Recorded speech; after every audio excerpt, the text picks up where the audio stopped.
What's up, everyone? I'm John Laird from 101X Homegrown. I'm joined here in my home by Taylor from Quiet Company. We've got a show coming up at the Mohawk Saturday, July 17th. Van Mary, Sinclair, Quiet Company. It's going to be a great night. If Taylor and I ever manage to leave the house, we've literally been sitting in my home for 5.5 hours playing old games and just talking and doing whatever. One thing we haven't really talked about, though, in 5.5 hours of hanging out is the show on the 17th.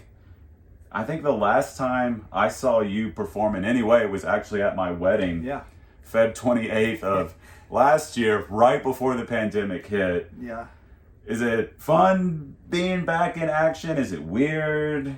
Dude, it's, like, what's the vibe? I mean, we did like 2 shows, like socially distanced out at the hot spot in Cedar Park. That's right. And those were fun, but we had a couple guys that weren't super comfortable doing it, so we had like our buddies filling in and stuff, and they were fun. But this will be like the first time we've all actually been together and played a show. And I'm really excited about it. It's been really refreshing, like being back in a room together and playing stuff. But even pre-pandemic, what would you say the last Quiet Company show was? Full on, all the normal gang. Dude, I don't even know. I haven't thought about it in a long time. Too long. Yeah, it's been a long time. Yeah. Do you guys have any, like, set list wise, all the classics you're gonna toss in? I will say, Taylor at my wedding did a stirring rendition of Benny and the Jets. So if that was in the set list, I wouldn't even be upset. It used to be a regular in our set list, which is why I did it at your wedding. Because I was like, oh, I know that shit. That was a great track.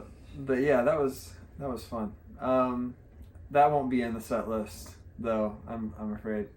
But we are bringing Show is off. We are bringing out some deep cuts. All right, fair enough. What's a deep cut then? Little, you got 1 or 2 in mind? Yeah, I know we're playing Preaching the Choir Invisible Part 2, which is fun. We haven't played that in a while. Playing all our anti-religion stuff, apparently. Yeah. So. Don't bring any like crosses or anything. I don't need anyone catching on fire in the crowd. Yeah. So keep that in mind. Yeah, 2020 really stirred my anti-religion up again. That's fair. Well, speaking of just the year then, last year, this year, how was the overall sort of quarantine pandemic for you? Good chance to write some songs? Was that a focus? Like, I know some people immediately were like, I'm cutting an album, I'm doing this. Was that a mindset you had too, or were you just kind of like... Yeah, I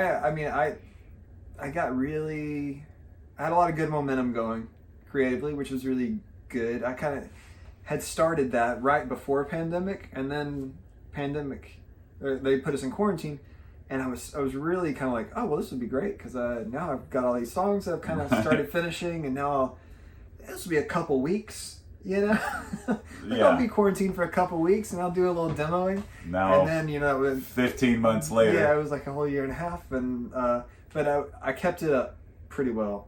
I throw my guys under the bus a little bit here.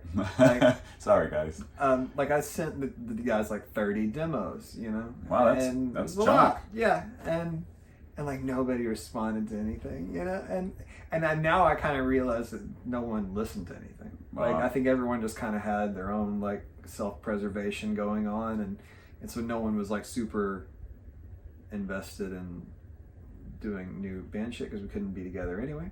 That makes sense. So now they've all started listening to it, and the response has been good.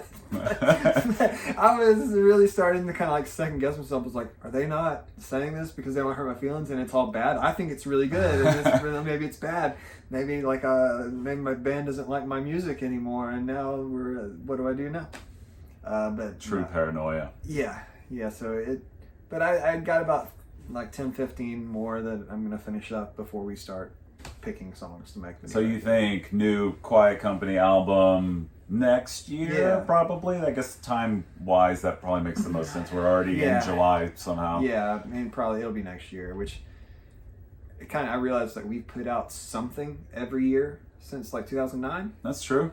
And so this might be the first year that we don't get to do that, which will be sad. Well, there were, unprecedented times, as everyone likes to say. I did record a couple Pixie songs just because while I was sitting there by myself. So maybe we'll put those out. Yeah, why not? Be like, never mind the pandemic, here's the Pixies kind of thing. But I don't know. We'll do something.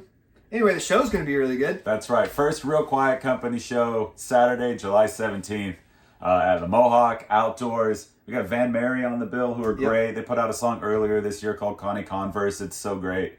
And Sinclair have a new album out now called Sunshine Ghost, which is also great. So really great, just rock bill. Yeah. So come get sweaty with us. 21 plus can enjoy Karbach Brewing specials.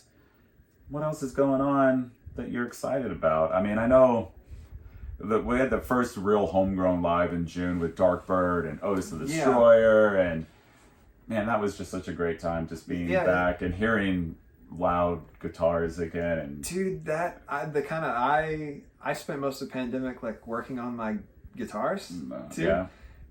So I got really nerdy about fixing them up and modifying them. And so, it has been really nice to actually finally be able to play them. Right. And make sure they all still work appropriately. They all sound the way you want them to.